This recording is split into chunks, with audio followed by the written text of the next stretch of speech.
Our brain is the original transducer of the universe. All that we perceive life to be, or at the very least can associate our living experiences with, is a direct response to what is filtered through this central heart of our sensory systems. What we see physically with our eyes plays an integral role with our recollections and daydreams, our fantasies and imaginations, as is what we hear, taste, feel and know through experiences long been the key, the fundamental pathway between our quests for enlightenment and advancement into the grail of undiscovered tomorrow, the land of the future where all is possible, yet significantly unimaginable, without the assistance of what we knew yesterday and therefore what we know today. Experts, authors, inventors and philosophers have throughout the ages contemplated, experimented with and derived conclusions over the states of our consciousness,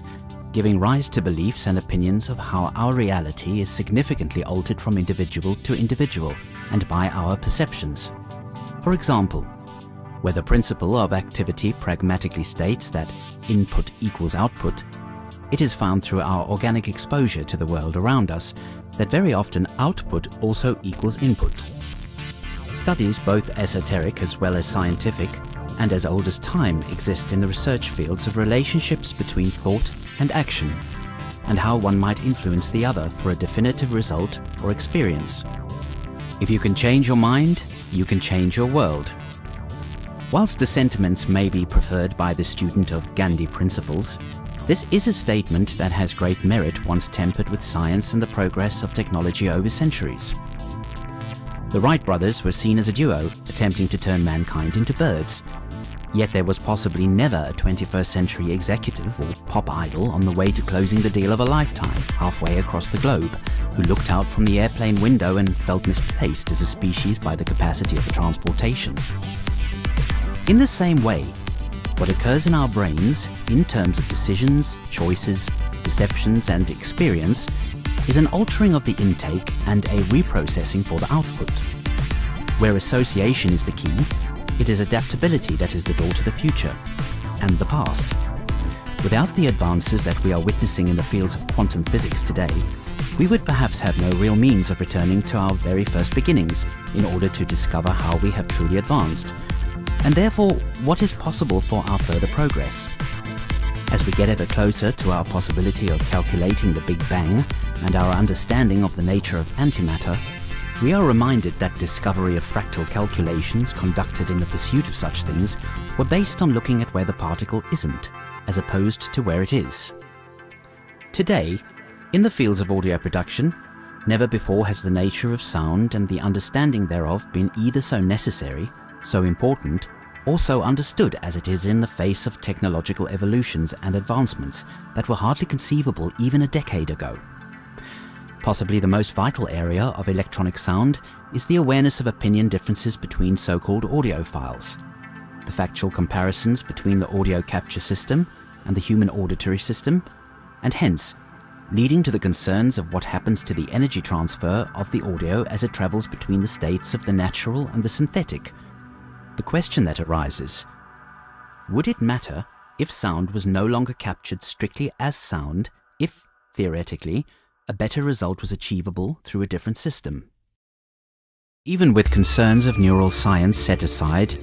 it is most arguable that even through the most expensive and advanced technologies today, that the moment sound causes the microphone diaphragm to respond, sending the electrical currents to the converter, that sound has immediately ceased to exist technically as sound,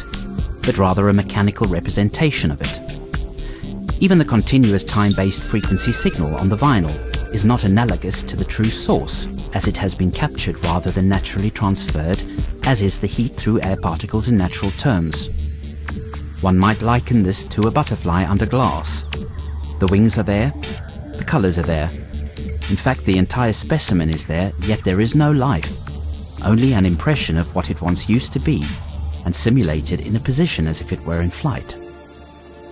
If we take the issues of sampling into account for its undesirabilities and acknowledging them through the various means by which technology attempts to this day to eradicate them, it becomes ever more apparent that signal chopping is not the initial concern, as it has formerly believed to have been, in the light of the fact that what is being chopped is arguably manufactured anyway. Why attempt in going to all the trouble of reconstructing something that would never be as close to perfect as it could be as a result of its reliance on the finite nature of binary? So, where the impetus for change has been caused by the desire to somehow integrate analog in the digital format without disruption of the continuous signal, there has been a significant consideration that technology, as much as it attempts to bow to the natural sound, is still obstructing it and causing its obedience rather, and thereby further loss to an already vague true source. It is in the pursuit of attempting to change this that the realization arises, a strategy much like the defense against an apparent adversary on the battlefield. In order to survive in the best possible manner in the domain of the machine, there must be camouflage, and the appearance that the sound is mimicking what is currently happening to it, computation-wise, before it has the chance to happen. By allowing the sound source the freedom to decide how to apportion itself, the technologies concerned with conversions and storage need only concentrate on placing assignments and calibration. In other words, when traveling to a foreign country, one might have a more pleasant and easier experience if one learns the native language before arriving, and therefore no translation causing delays and misunderstandings is then necessary. Where energy transfer is reliant on heat and time, it stands to reason that the capture of these essences is really far more important than how to synthetically retain or reconstruct them. Another consideration is the possibilities presented in editing and playback which would not be possible without such a process. By considering a capture system and a playback system that are not binary based, there is a vast extension in what is theoretically possible, and might unlock the door of tomorrow through association and adaptation. To give the current states of binary what it desires, and to eradicate the time-based frequency signal on the intake, might even bring the possibilities of such a process to a more satisfactory resolution with binary-based technologies. Perhaps we will know in time. With a hint of creative imagination and even a vague knowledge of technologies currently in development, it is not impossible to divine or foresee how some of them may be collaborated and employed in the future of audio production. Graphene, which was discovered by laboratory partners late one night after they placed a strip of sellotape to a piece of graphite and then observed it under the microscope, is being hailed as a wonder material, even though it still has some way to go in order to produce its most impressive results. Where this technology can be seen to have real merits, especially in terms of audio production, is the flexibility and durability of the medium. Hardly thicker than a sheet of cling film and practically impossible to smash, this material is already imagined to be used in the mobile phone of tomorrow, where one might be able to roll it up like a banknote and place it behind the ear like a cigarette. As it is foreseeable to have properties of both image and sound, its molecularly honeycombed structure is ideal for all forms of granular reception, as well as transmission, especially because of the concept of doping, a treatment that can inject an array of chemical compounds into these cells in order for them to react in an array of different manners, each compound particular and independent of neighboring cells if so required. With nitrogen doping, graphene becomes air pressure sensitive, which might begin to recall similarities with the microphone diaphragm, and in combination with caged quantum dots, especially those which have been UV treated, it might be foreseeable that a microphone which has a surface that displays light, dependent on where the air pressure is causing reactions, could be along the lines of the world's very first interactive microphone. The possibility of this can be theorized as having beneficial implications on the recording industry, possibly reducing studio time through less need for second takes as a result of being able to ensure that the mic is in the best visible position before capture. It may then be possible to see where the sound is coming from and which exact frequencies it comprises by way of color gradients and area responses. Many adjustments could therefore be made in advance, even eradicating post-production processes such as compression and EQ by setting them perfectly before capture. This may even have benefits in the area of mastering, where at least a preliminary setting might make it possible for capture to take place as finally mastered in real time for more accurate performance levels and impressions. Because of the suggestion that the capture source will need to make adjustments, it would be desirable to compensate in order to ensure a minimum discrepancy. This might call for both the capture and playback technologies to behave organically and even become animated when necessary, by way of shape in addition to color and light display. In current technology, there are many developments in the areas of beamforming, which provide technologies that are capable of retaining much more information from the sonic environments, including the captures of image to be integrated within the results. Whilst many of them require a certain distance between the source and the capture, and some are shaped generically, there is little other consideration as to the precise movement of sound through the air and what effects this has on energy transfer, which is integral to the way in which sound is heard. A suggested system would comprise of a rounded cube structure made of dual sheets of graphene, which sandwich areas of quantum magnetic fluid with silicon oil drops. The dual layers, the first of which would be nitrogen doped, and the second, which will be injected with caged quantum dots which have been UV treated, will be spaced at 6 intervals apart in order to mark the input of information from 6 areas of distance in the captured environment. In addition, infrared perimeter reflectors, covered in chromat and chromia, will be tracked by these points of reference in order to assimilate and respond to the distant placement of what could be called the quantigraphone. In addition to the reflector's light response capacities, they will also be fitted with the capacity to send an ultrasound image back to the computer, which will offer a dual benefit of metadata for light-to-sound, image-to-sound mapping, as well as mathematical metadata for response calculations which, combined with the captured information of the capture system, will provide a complete response of the environment on any applicable level.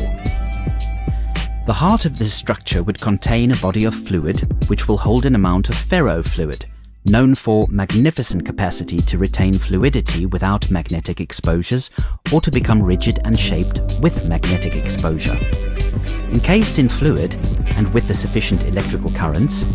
a body of this fluid can move and take any shape as required, which, in the case of graphene walls containing electrons, would draw these walls to cohere with the shape because of their flexibility. As the information is sent back 3-dimensionally from the environment, captured as image, ultrasound, temperature and light, the capture system would be able to take a shape of the perimeter of the captured environment. With the cross-calculation of all aspects of the environment taken into account, including precipitation, reflection, obstacles, density, etc., a cross-calculation of all matter through which the sound will travel from all directions may be captured from source to microphone surface. In addition,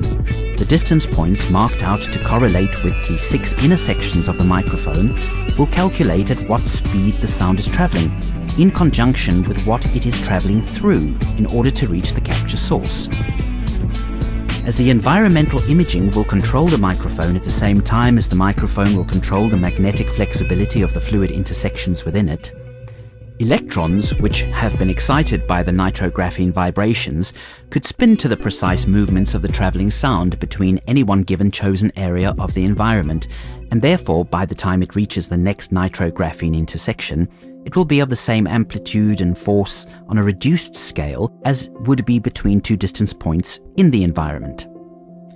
Each cell of graphene which is excited by activity, as well as the pulses of the quantum fluid, will be recorded through a graphene QD photodetector chip, which will detect the information as light and then relay this information as image via quantum light-to-image mapping. The 5 areas of data capture would then be editable separately in order for any alterations or enhancements to be made at a dissected level, and would be fully 3-dimensional due to the uses of the chromia during light and image capture, as well as computer vision integrations. Once completed and reassembled into one image, quantum image to sound mapping will direct the quantum transducers to produce a sound that has captured the full and integral sound from the environment, including a sense of distance, which would be most beneficially experienced through a capable playback system. As the world's first fully interactive image and sound microphone, the incoming sound responses will be seen in various associated colors, which will be instigated by a sequence of events. Upon sound response, the N-doped graphene will resonate, causing the effect of controlled nanometers of UV light to illuminate the various shades of UV-treated quantum dots in the neighboring sheets of graphene, dependent on pressure and distance, thereby causing a cross-section of visual information. For example, a more distant sound may be seen by a dimmer or deeper shade quantum dot on a particular section, whereas a louder or even higher frequency may be seen as a bright and lighter shade quantum dot on a separate section. The imagery may be likened to the fluid effects of the color spectrum seen in a film of oil on water. With such readily available visual information, it will be possible to see where the sound is coming from and how much of it, allowing for the perfect capture of the correct ambience. In effect, the environment may then be orchestrated for the microphone to respond precisely as required. Theoretically, a multi-dimensional capture of the sound instead of a two-dimensional capture through the existent microphone systems will have been achieved. What are the real benefits of such a capture? The first would be control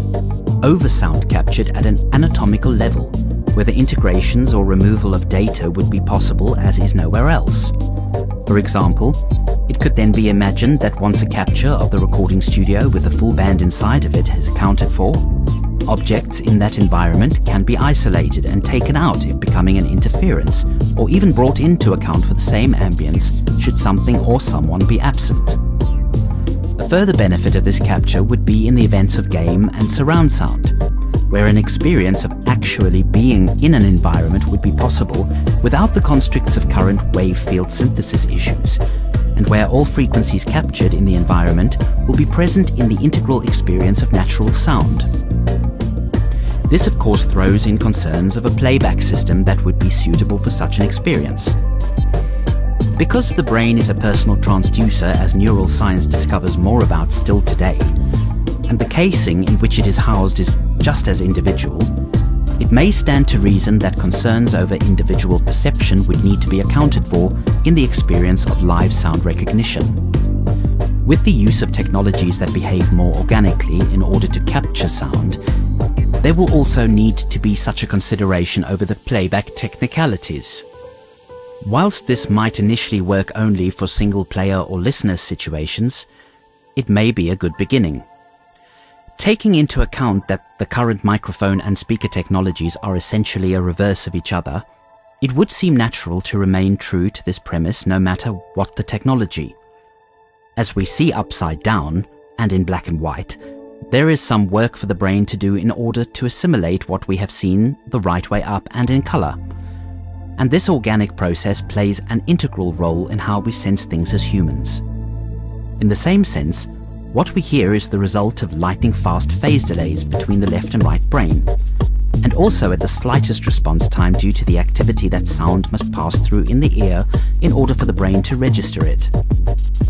The playback system, which has integrated circuitry that is capable of such strobe pulse responses, is required in order to feed information to the brain in the same way as it expects to be consumed by it. With the probability-based nature of quantum electronics, such a circuitry may very well become available to operate in conjunction with a system that can take into account the exact shape of the listener's head and chest,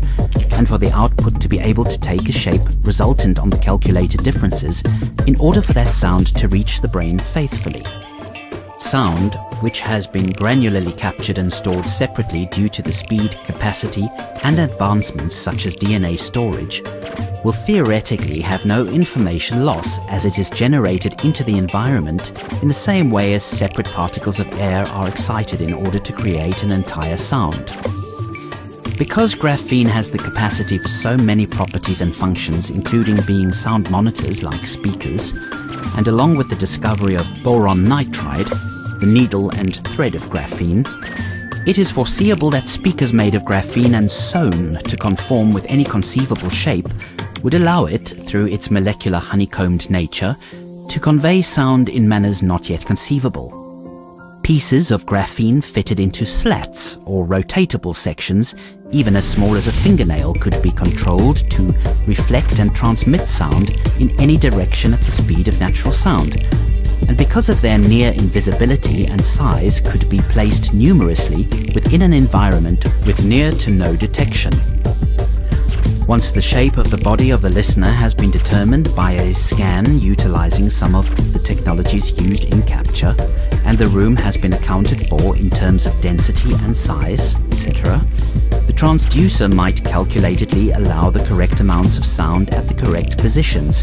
and distances according to closely calculated perception responses to transmit from applicable speakers placed around the room. With each single cell of graphene isolated as a phoneton, there is the opportunity for a density and sound played back, without the need for a large amount of bulky speakers and no loss of any integral frequency. As we enter an age that has seen technological advancements that could never have been imagined even 50 years ago, we are now always seeming to veer towards looking at the infinite and natural ways of the universe, and the opposites of what these existences comprise of. Perhaps someday in our lifetime, we will witness the eradication of technology in some area in favor of a way of harnessing nature similarly for the same ends. What we do know is that nature has found its way into technology, more so than ever today, and is giving us the chance to find out.